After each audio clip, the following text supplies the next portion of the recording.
Hi எல்லாரும் எப்படி இருக்கீங்க? நாங்கள் ரொம்ப நல்லாயிருக்கோம். இன்றைக்கி வந்து ஃப்ரைடே அப்படிங்கிறதுனால கொஞ்சம் ஸ்பெஷலான கோலம் அப்படின்னு தான் சொல்லணும். கோலம் போடுறதுல அப்படியே கொஞ்சம் கொஞ்சமாக டெவலப் ஆகி இப்போ தான் வந்து புள்ளி கோலத்துக்கு வந்திருக்கு. கொஞ்சம் பரவாயில்ல அப்படிங்கிற மாதிரி கோலம் போட ஆரம்பித்தாச்சு. டெய்லி கண்டினியூவாக கோலம் போடுறதுனால அப்படியே போடுறதுனால அழகாக ஈஸியாக வர மாதிரி ஒரு ஃபீலிங். அதனால் சீக்கிரமாக கொஞ்சம் வந்து கோலமும் வேகமாக போட்டுற மாதிரி போட்டுருவேன். அந்த பக்கம்லாம் போயிட்டு வரும்போது வந்து ஒவ்வொரு தடவையும் அப்படியே கோலத்தை ஒருக்கா பார்த்துட்டு வர்றது தான் வேலை. இப்போ தான் கொஞ்சம் கொஞ்சமாக அப்படியே டெவலப் ஆகி புள்ளி கோலத்துக்கு வந்தாச்சு. டேயே வந்து ரொம்ப பிஸியாலாம் இல்லாமல் ஒரு நார்மலாக ரொம்ப பீஸ்ஃபுல்லாக அப்படியே மெதுவாக நகர்ந்த மாதிரி தான் நகர்ந்துச்சு டேயே.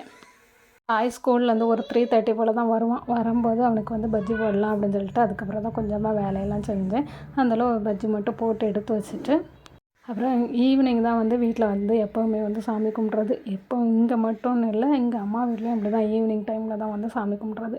அதனால் அந்த மாதிரி ஈவினிங் டைமில் அதனால் சாமிக்கு விளக்கெல்லாம் பொருத்திட்டு சாமியெல்லாம் கும்பிட்டாச்சு. இன்றைக்கி டே வந்து ரொம்ப சூப்பராக ஹாப்பியாகவே போச்சு.